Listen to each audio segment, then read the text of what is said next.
Thank you. Good afternoon. I love your tiara. Yes, I brit it up. Yeah, that's a great crown. I love it. Great teapot too, by the way. Thank you. Well, Cheers. that time of the afternoon is a little early for the gin and tonic still slightly. Well, I put gin in my teacup. Is that not what we're supposed to do? That works too. It's quarantine. We can do whatever we want. Yeah. I've been known to throw a little whiskey in my tea occasionally. So makes sense. So good morning, good afternoon. We don't know what time it is, and it doesn't matter because we're all in quarantine. I'm speaking today with Ty Horn of Celebrated Experiences. How are you, Ty? Yeah, I'm great. Thank you very much. Good afternoon. I appreciate the invitation. I'm excited to talk with you. I've been enjoying your other interviews. So. Oh, good. Yeah. So it's today we'll be doing a virtual visit of London. I got my little queenly tribute here. It's painful though, right? Heavy hangs the head that wears the crown. I bet that's what they say. Yeah. It looks pretty though. I like it. Oh, thank you. Yes. Yeah. So tell me, I feel like I talk to Jonathan Epstein, who is one of the proprietors of Celebrated, all the time, but I don't feel like I get to talk to you as much. Tell me, how did you come to work in tourism? Well, I started in tourism when I was about 20 years ago. So when I was 19, needing a job, literally drove by a hotel, saw a help wanted sign. And I was like, I like traveling and I need something to do right now, and trying to figure out what I was doing with myself, and living in Tennessee and pursuing music and everything. And so I started working at the front desk at a property when I was quite young. And from there, I just really progressed, and a little bit like a duck to water, I would say. And, here we are, almost 20 years later, and I'm Celebrated now. And, when I've known Jonathan and Celebrated longer than the 4 years I've been here, though, because I used to do the sales and marketing for the Corinthia in London when I was based in New York for them. Okay. And, so I was involved with the Corinthia from the very early stages of that project. That was four years ago, you said? When I came to work with Jonathan at Celebrated, yes. So is this your handiwork? Because I love this. I remember those. Yeah, I think that we had those when I was there. I love them. I think we had those. So yeah, I joined the Corinthia when the property was fully finished. And I was with them just about 4 years. And that whole time, Celebrated was always my client. And I looked after Celebrated when I was with Corinthia. So I've had a longer relationship with the Epstein family. And then by a confluence of events and actually hanging out with Jonathan and Laura one weekend for an SEC football game, got to talking about our life and just our lives and where things were headed for each of us. And long story short, here we are today. So it's been great. One thing I love about London is that it is so continually evolving and changing. And so, of course, a lot of people will go there. It's oftentimes their first trip out of the country for, obvious reasons probably. But, it's such a cosmopolitan place and so international. And, it's just every time you're there, there's always new stuff. And it's just such a dynamic, destination. So you can revisit it many times over your life and, and never see the same thing twice. Yeah, so we have kind of like a classic London itinerary that I feel like we do over and over again for our clients, right? They go, they want to do a little bit of the royal stuff. You got like Buckingham Palace, Crown Jewels, show in the West End. They want to have tea. So am I missing any of the highlights for a first-timer trip that you would suggest? Well, I think, you're spot on with just about everything that you said. I think that, one thing that everybody always does that I do highly recommend, particularly with a guide, is like the Tower of London Crown Jewels experience. Because even though the Crown Jewels are really interesting, there's a lot there, that is a really interesting site with tremendous history. I mean, it's one of the only medieval sites really around that's still fully functional. So there's so much that to do there. Of course, Buckingham Palace has quite a seasonal restriction as to when you can actually go inside of it. But the changing of the guard ceremony is absolutely fantastic. And what I like to do is a bit of a twist on the changing of the guard for people. So, for example, we've got a really great way to do that, where you can actually start the morning at the Museum of the Household Cavalry, which has a lot of the actual armor and the uniforms. The horses are there, right? That's where the horses are, exactly, at the Horse Guard Parade. And we have a great guide there who makes that a little bit more immersive. and the kids can try on the hats and do all of that good stuff, and then continue up to the best viewing point of the changing of the guard up by the palace. And that's a great thing to do. Of course, Westminster Abbey is very important. There's a lot to see there. And probably my favorite thing overall, because I do think it appeals to so many people of different ages, is the behind the glass tour, specifically at the Churchill War Rooms. So I didn't do that. Tell me a little bit about what, Sure. so, I mean, I know who, Yeah. obviously we know who Churchill is, but tell me a little bit about what you see when you do that behind the glass. Absolutely. Okay. So, Churchill's Cabinet War Rooms are located basically around the corner from number 10 Downing Street along St. James's Park. This is where basically the war effort was conducted. And it is, a living museum in that respect. But obviously, because of the sensitivity of it and everything, a lot of it is behind glass. And so if you go on a regular tour, you're viewing everything, quite removed from all of it and those types of, as you do with a lot of places. But if you book the behind the glass tour, which is a special 1-hour experience, you actually get to go inside all of the rooms that are glassed off. So you get to go inside the actual cabinet room. You get to go inside the map room, which is really an interesting spot. And what's so interesting about that whole museum is that those rooms are left exactly as they were the day they turned the lights off when the armistice was signed. When the war ended, the place was left just as it is. So it's so well preserved. And it's like you feel like when you step into those rooms, like time has stopped. It does feel like a time travel experience to me. And I just think it's an incredible way to spend, a couple of hours of a day. And with its location, it works in well with anything anyone else is doing. So I highly suggest that experience. We pair that up really well with a couple other either sites in the area, or if people are really interested in Churchill, we can do some extended walking tours as well. Beyond that, around his life. So what about people who want to experience a little bit more of the musical side of London, right? Yeah, so definitely. Yeah, no, for sure. The Stones is like such rich history. Definitely. Right? Yeah. I've got a tour for that. I mean, it's funny, we put together a couple of years ago, basically from popular demand, so many agents kept saying to us, can we please just have a touring menu of what you can do in London? Because we feel like we never know what to really offer people. And some people ask for the same types of things, all this kind of stuff. So we developed this and we had over 30 pages of tours, and that just scratches the surface of the stuff you can do. But to your point about the music stuff, one really great way to do that with the driver is you can do a really fun tour that does go around the city, particularly like to different stars' homes. You can go to Freddie Mercury's house. You can go, obviously you can tick the box with the Beatles and all those types of things. That is a great thing to do. That's a good, half of a morning type of thing.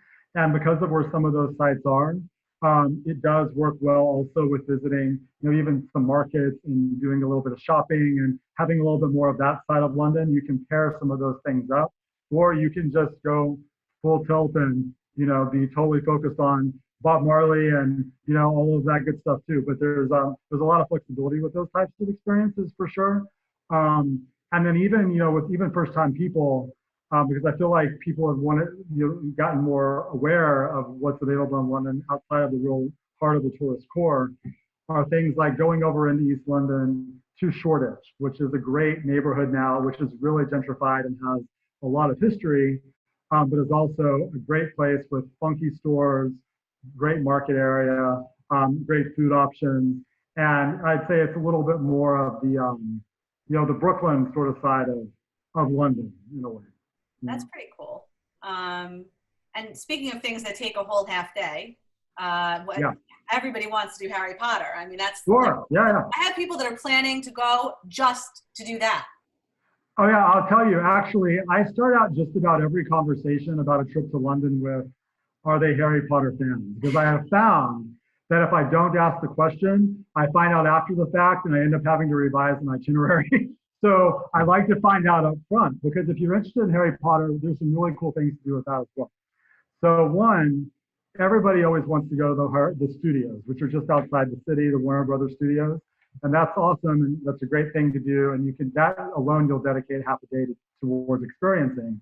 But the way that we like to sell that experience to people is doing the morning in London with the actual Harry Potter filming sites that are in town, with the driver and the guide, and then continuing on with the driver who'll take them to the studios, wait for them, bring them back. That's the easiest way to do that experience. But equally, for people that are really quite keen on that topic, going out to Oxford, places like that, where also you can go to the library and things like that, that were also, very much featured in the story and in the film, is a great thing to do as well, a little further afield. And also within our destination, there's great Harry Potter stuff in Edinburgh as well, of course, in Scotland. So I haven't done any of it. So was a lot of the movie filmed on location in those neighborhoods? A lot of the movies? Yeah. For example, so like that Diagon Alley that's in the story, I can take you directly to that street. It's right off of Covent Garden. I know exactly where it is. And a lot of those things are filmed more like in the city of London, which is the more traditional financial district, or like the rail platform is up at St. Pancras rail station. So there is a lot about the actual places used in the stories in the city of London proper. And then you have the studio experience, which is more a feast for the senses. Right. Yeah. I mean, that was incredible. Yeah.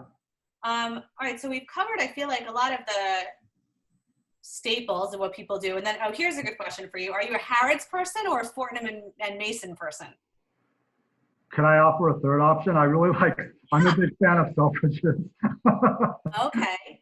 So I like Selfridges in that area. I like that neighborhood. So, what makes you like one over the other? I don't know. Well, Harrods is cool, but I think people should always go to Harrods, particularly the food hall is really great in Harrods. Harrods, though, is, basically the size of the city block. It is a massive, massive store. Selfridges, I enjoy because I like the food hall and everything at Selfridges, but I think it's a little more focused on the merchandise and just clothes and stuff that I tend to personally be attracted to. And I also like that neighborhood because when you're at Selfridges, right there, sort of the top of Bond Street on the north side of Mayfair. Then you walk out of Selfridges out the back and you go into the Marylebone neighborhood, which is one of my favorite neighborhoods in London, which is one of the most central residential neighborhoods in the city, but also has fantastic independent restaurants, shops, and is a place that real Londoners like to go. And you're basically geographically right in the middle of town. So great galleries and things like that. But Fortnum & Mason is great. And if people are looking for a great afternoon tea that's not in a hotel, I always suggest Fortnum & Mason if they want a non-hotel afternoon tea.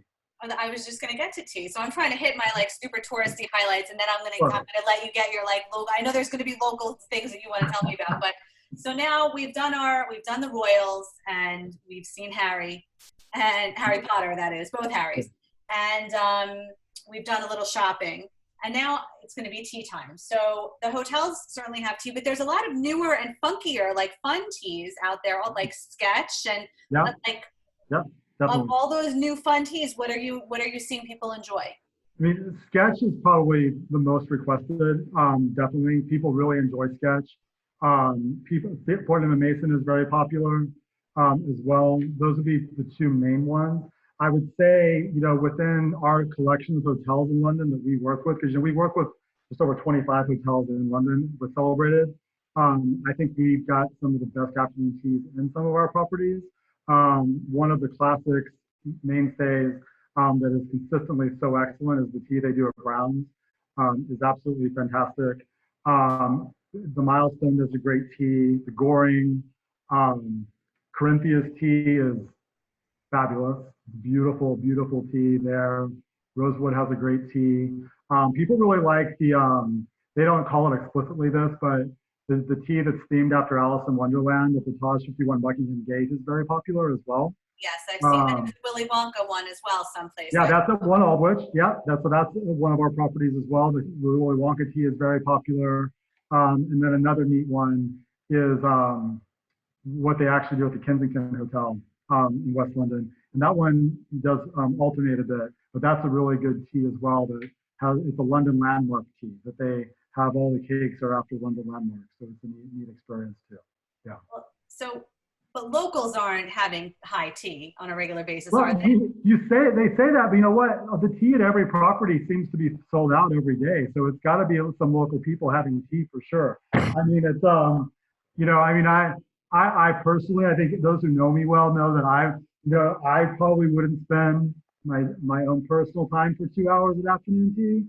I'm more like, let's go into the cocktail time, like more early evening before going to the show or out to dinner. But afternoon tea is wildly popular. And I think what's really neat about it in London is the fact that the themes are so interesting and it is so beautiful the way that they present the cakes and the sandwiches. And it seems to be like everyone's always trying to, take it to another level and one up somebody else. And people absolutely love it. And I can tell you from the feedback we have from the thousands of people we send to London a year, the places I'm talking about are consistently the places that would get the best feedback. For sure. I feel like you have to do it if you're, whenever I put definitely together. Definitely, 100%. So then we've got sort of traditional English food, which I guess would be pub food, right? Yeah. Mm-hmm. And I feel like for a long time people kind of looked down on that. They were like, oh, yeah, English food, blah, blah, blah. But I think it's having it's having a moment, right? I mean, they've sort of reappropriated. Yeah, no, for sure. I mean, I was just sitting here thinking about that because for the 15 years that I've been traveling to London regularly, I've always heard that, I feel like London's food is, so I feel like I've always heard, it's having this renaissance and come back. And I think that a lot of that's probably clearly a perception that existed for so long that it took a long time for them to turn around from. But I find the food in England is great, and also it's the infusion of flavors and that comes into it that can be so interesting as well. So getting Indian food in London is great. Japanese food in London is fantastic. The Italian food in London is great. There's great steakhouses. There's so many ways, and I think that you can do a 3-star Michelin experience in London and have a fantastic experience. But equally, we could give you probably 10 to 12 awesome gastropubs as well. And that's what I think is nice is when you go to London and you've got hopefully a week, but if you don't have that long and even you're there for a long weekend, you can really enjoy a variety of cuisine at a very high level, throughout your trip easily. Yeah, and I would agree, especially because there's such a variety of different ethnic foods and diversity, and I totally. So, I mean, I could talk about food forever and always, but we've had our food, we've done our shopping, and we've seen some stuff, and now let's say we're going to go and see a show, because that's obviously the West End is like super classic thing to do when you're in London, right? Yeah, definitely. Now, I know that it's changing all the time, but there are a few staples, like Mousetrap has been there. Is that the longest continuously running play? Yeah, the Agatha Christie production. Yeah, exactly. Yeah, that is the longest running one. Or Les Mis, one of the two. Might be Les Mis, but Les Mis has been consistently there forever. You've got things like The Lion King, of course, which, are always popular. Wicked, we still do a lot of Wicked tickets, even now. And then, of course, when Hamilton's in London now as well, so people love to go over for that. But you've got over 30 West End theaters that do the mainline productions. Plus, there's the more off, the West End theaters as well. So there's a tremendous choice of things all the time. I know Kinky Boots is very popular for a while, and but yeah, the theater 100%. Yeah, you got to go at least once during your trip. Oh, for sure. Have you seen people who go theater every night? Have you seen anything recently that you thought was exceptional? I haven't, only because when I'm in London, I always feel like I don't really have time to do those things. I spend a lot of time, obviously in the hotels and some of the sites and things like that. But we're all big fans of theater in our office for sure, and we're happy to recommend. So we talked about sort of the staples, right, of like a basic first-timers trip. Yeah. What are we missing? Like, where am I not sending my clients? What's the question I'm not asking when we're sending people to you? Like, what are some off the beaten path activities that we should be looking at? So I think the most natural option there always which was really fun because there's so many ways it can manifest itself, is a day out in the countryside. People always say, I would love to see the English countryside, which of course is a very vast, offering if you think about it in terms of just countryside. But for example, if you go out to the Cotswolds are, 2 hours from London. It's a beautiful area of the countryside. A lot of the best touring and like exclusive types of experiences that we have outside of the city, we do in the Cotswolds. And that gives a great sense of village life, farm life, beautiful scenery, as well as an immersive experience. And it's best that people spend a couple of nights in the Cotswolds. That's a great way to do it. But equally, because of the proximity, you can do a great day trip to the Cotswolds with a driver guide. And we have, for example, on one of our guides on their own private farm, we've got one of the best falconry experiences that I think exists in the market. She's an elite falconer. She has over 27 different varieties of birds that are hers that she does bring to the farm. And they do a 45-minute private hawk walk experience on a working Cotswolds farm just for the family. And that can be tailored to all sorts of different interests that people might have. So even if they don't want to walk for 45 minutes, we use other birds that do a bit of more of an abbreviated experience. But you combine that with seeing the farm, seeing the best villages in the Cotswolds. And by the best villages, I mean the ones that we know about that don't have motor coaches. Yeah. And then a great pub lunch in the countryside. You see, the Cotswolds is a very wealthy area. It made all of its money through the wool trade. And so it's also a big weekend community, similar to the way like a Hamptons would be to New Yorkers, is the Cotswolds is to London. So the quality out there is absolutely fantastic. And I always encourage people, if we can, to at least get a couple of days out there.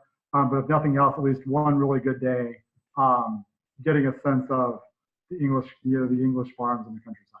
And it sounds like that could be either a really great family-friendly activity, totally. Or it could be done in a romantic way, with a castle stay. 100%. We can do a castle stay. Speaking of afternoon tea, we do a private afternoon tea experience. It's actually in a private manor house that is not open to the public. Cool. If people, a lot of programs obviously are filmed in London and the area that people watch now from the BBC, things like The Crown, those types of television programs. I have access to a lot of the houses used in those filmings that are not open to the public. In that same area? Yeah, 100%. Yeah, all Cotswolds are on the way out that direction. Okay. So we've got great ways we can put, so people are into gardens, or if they're into stately homes, if it's a family, if it's not a family, if people are really into antiques, there's so many ways a day like that can come together. And that's what we enjoy doing. The more we know about folks and what they're really interested in, we really have quite a treasure trove of things to draw from. So tell me, I love asking people that put tours together, what is the craziest experience you put together for somebody? It could be just silly, or it could be the most high end, off the charts, what's been one that just sticks out in your mind? Actually, just thinking about the countryside real quick, something that I thought of is the time we had somebody call one of my team, and the clients were very high end. The gentleman was taking his wife to London for her birthday. Very quick trip. I think it was 2 or 3 nights. It was a quick weekend thing.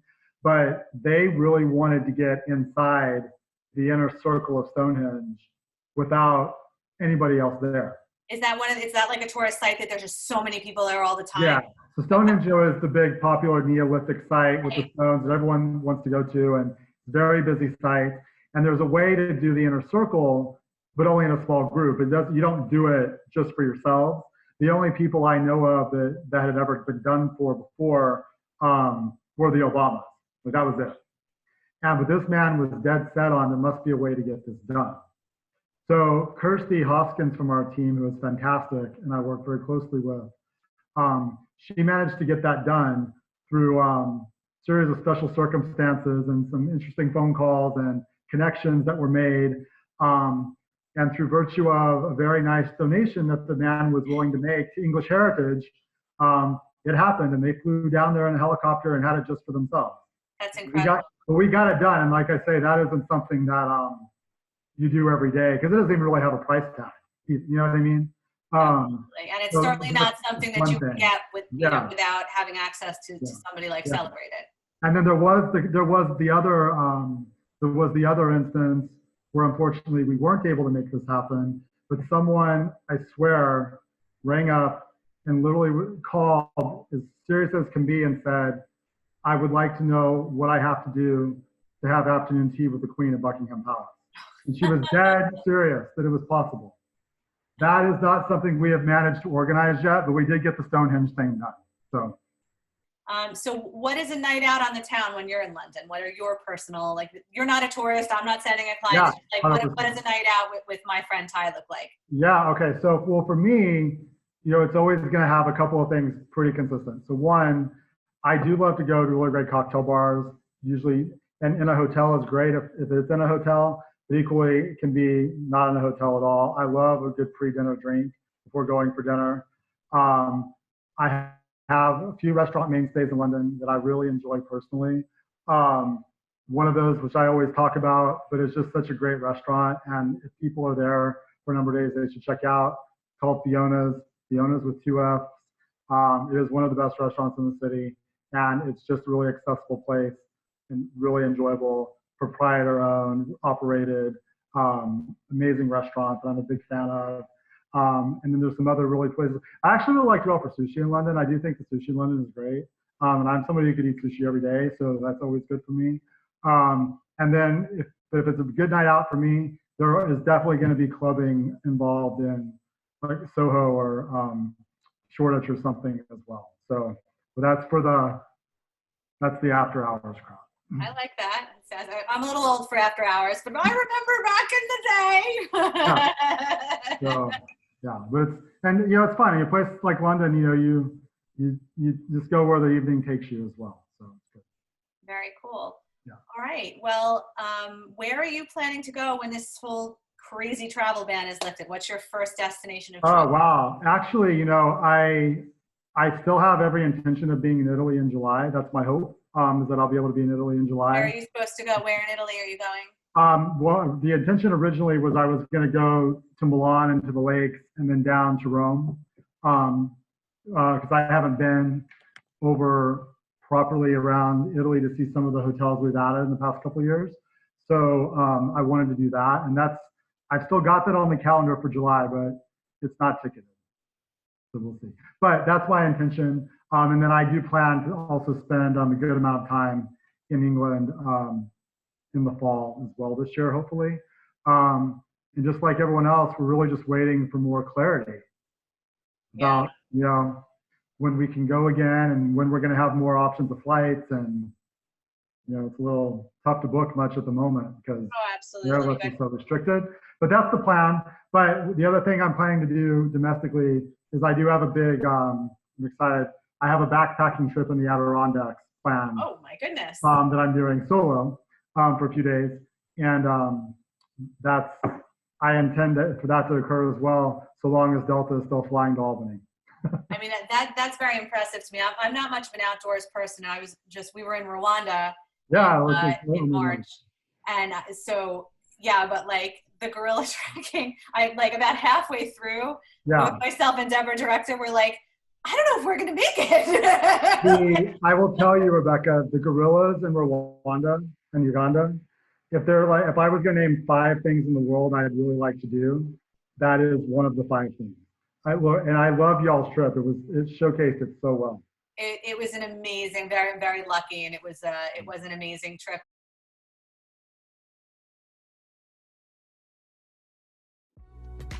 So I'm a huge sports fan and grew up playing tennis and soccer, basketball, all sorts of sports. And one thing I always wanted to do for as long as I can remember was go to Wimbledon and actually sit on center court and see the matches played and be there during all the festivities. And I got to do that a few years ago, actually.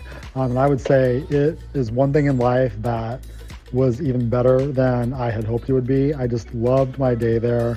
The hospitality tent and how you go early and have lunch and then go over to watch the matches and come back and have a drink in the afternoon. And it's just such a magical, magical day. And I would say to anybody who has going to Wimbledon on their bucket list, it is something that's absolutely worth doing. And another thing I highly recommend when people are going to London, if they're fans of this, is going to a Premier League soccer match or football, actually. But the Premier League matches are fantastic. So whether you're a fan of Chelsea, Arsenal, Tottenham, any of those, the environment in the stadiums is just incredible. And I love sending people to things like that as well. So I've been talking with Ty Horn of Celebrated Experiences. We want to thank you so much for dropping in today. We appreciate it. And thank you very much. We'll be seeing you real soon. It was nice to talk to you. Thank you very much for your time. Oh, it was so good to talk to you too, Ty. Thank you very much. Like I said, once I put this back together, I'll send you a copy for you to post it until you check it out. Yeah, no problem. I appreciate it very much. Cool. All right. Thanks. Talk to you soon. Thank you. Bye.